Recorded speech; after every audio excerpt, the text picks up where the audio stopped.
कानपुर में एक ऑटो चालक ने इच्छा मृत्यु जब मांगी, उसके बाद अधिकारियों को इस बारे में जब पता चला तो उन्होंने इनसे मुलाकात की और इनसे पूछा किस वजह से वो इस प्रकार की मांग कर रहे हैं। जब उन्होंने अपनी बीती बताई तब डीएम ने उनको 26 जनवरी को विशिष्ट अतिथि के रूप में शामिल होने के लिए एक पत्र भेजा है।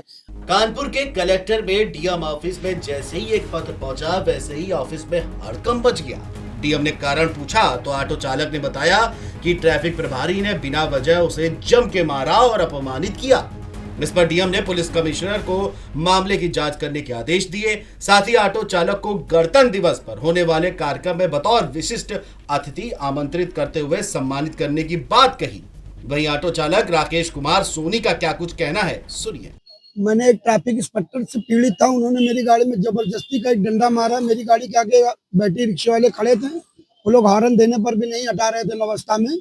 जब नहीं हटा रहे तो मैं चढ़ा तो देंगे नहीं।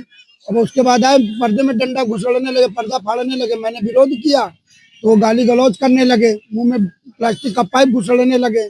मैंने कहा साहब, मैंने अपना परिचय दिया कि साहब मैं एक ऑटो चालक हूँ और जो है मैं यातायात महादिवस में कार्यक्रम भी कराता हूँ। लेकिन उन्होंने कोई अहमियत नहीं दी।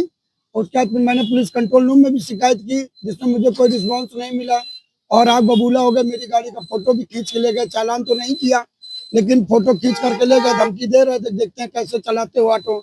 उसके बाद जब इनके द्वारा अपमानित महसूस कर रहा था बीच चौराहे पर आम जनमानस के साथ, तो फिर मैं जिलाधिकारी के यहाँ गया था 31 दिसंबर को।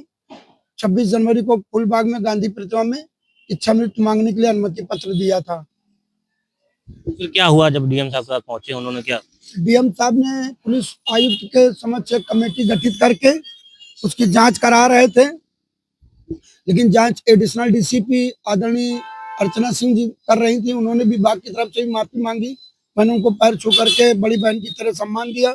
उन्होंने कहा कि आप भरोसा करें, इस तरह का कोई कार्यक्रम न करें, मैं विभाग द्वारा जांच करा रही हूँ, दोषी पाए जाने पे कार्रवाई करूंगी।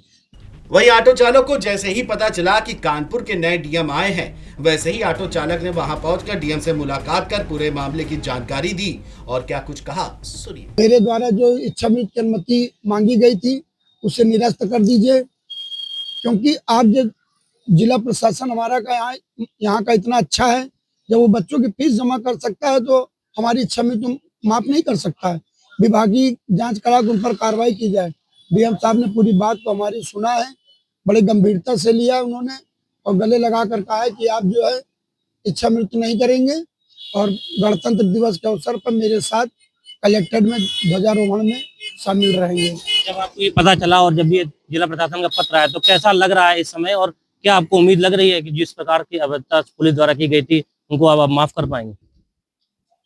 अगर वो सक्षम अधिकारी के समक्ष उपस्थित होकर के अपना वो उनसे क्षमा मांग लेते हैं तो मैं माफ कर दूंगा। एक ऑटो चालक द्वारा ट्रैफिक टीएसआई पर आरोप लगाए गए हैं कि उनके द्वारा उनके साथ अभद्रता की गई है, जिससे वो काफी आहत है। इस प्रकरण की जांच मेरे द्वारा की जा रही है और जांच के आधार पर अगर कोई दोषी पाया जाएगा तो उसके विरुद्ध आवश्यक विधिक कार्रवाई अमल में लाई जाएगी।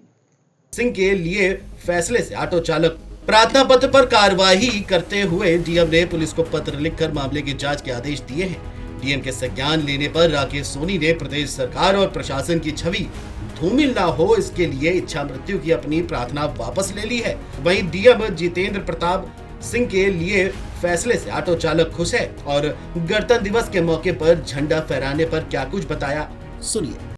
मैं उनकी तो कोई कल्पना ही नहीं कर सकता, कोई शब्द ही नहीं बचे कि मैं उनकी किन शब्दों से उनकी प्रशंसा करूं।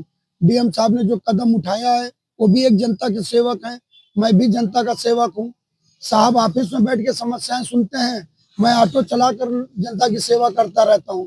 साहब ने जिस तरह से मेरे साथ व्यवहार किया है वो बहुत ही अच्छा, बहुत ही मतलब एक ऐसा मैसेज दे दिया साहब ने कि कोई गरीब व्यक्ति इस तरह की आहत होकर के इच्छा मृत्यु नहीं मांगेगा। अगर ऐसे अधिकारी रहेंगे इच्छा मृत्यु का तो कोई सवाल ही नहीं उठता है।